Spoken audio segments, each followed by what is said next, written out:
Hello all, welcome back to my channel. ఈరోజు నేను fish curry prepare చేస్తున్నానండి.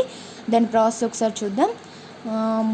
ముందుగా ఫిష్ పీసెస్ని శుభ్రంగా కడుక్కోవాలండి. ఇది ఫిష్ కర్రీ చింతపండు లేకుండా టమాటా రసంతో చేస్తున్నానండి. ముందుగా టమాటాలని కట్ చేసుకొని మిక్సీ పట్టుకోవాలండి. పట్టుకొని పక్కన పెట్టేసుకోవాలి.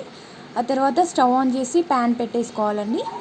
ప్యాన్ పెట్టేసుకున్నాక అందులో ఆయిల్ వేసేసి ఉల్లిగడ్డలు పచ్చిమిర్చి వేసుకోవాలండి. అవి కొంచెం ఫ్రై అయ్యాక అందులో మనం పుదీనా ఆకులను వేసుకోవాలి. వేసుకున్నాక అందులో కొంచెం కరివేపాకు కూడా యాడ్ చేసుకోవాలండి. వేసుకున్నాక అందులో కొంచెం అల్లం, పసుపు వేసుకొని కలుపుకోవాలండి. ఫిష్ పీసెస్ని ప్యాన్లో వేసుకొని కలుపుకోవాలండి. అవి కొంచెం ఫ్రై అయ్యాక మనం అందులో కారం, ఉప్పు తగినంత వేసుకోవాలండి. ఆ తర్వాత కొంచెం ధనియా పౌడర్ కూడా అందులో యాడ్ చేసుకోవాలి. యాడ్ చేసుకున్నాక మళ్ళీ ఒకసారి కలుపుకోవాలండి. కలిపేసుకొని మూత పెట్టేసుకొని ఒక 2 మినిట్స్ అలా ఫ్రై అయ్యాక మనం ముందుగా టమాటో జ్యూస్ చేసుకున్నాం కదండి, అది అందులో వేయాలండి.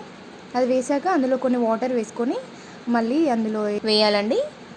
మనం కొంచెం అందులో జీలకర్ర మెంతుల పౌడర్ యాడ్ చేసుకోవాలి. అది కొంచెం ఉడికాక లాస్ట్లో మనం అలా కొత్తిమీర వేసుకోవాలండి. ఇదండి ఫైనల్. ఈ వీడియో మీకు నచ్చినట్లయితే లైక్ చేయండి, షేర్ చేయండి, సబ్స్క్రైబ్ చేయండి.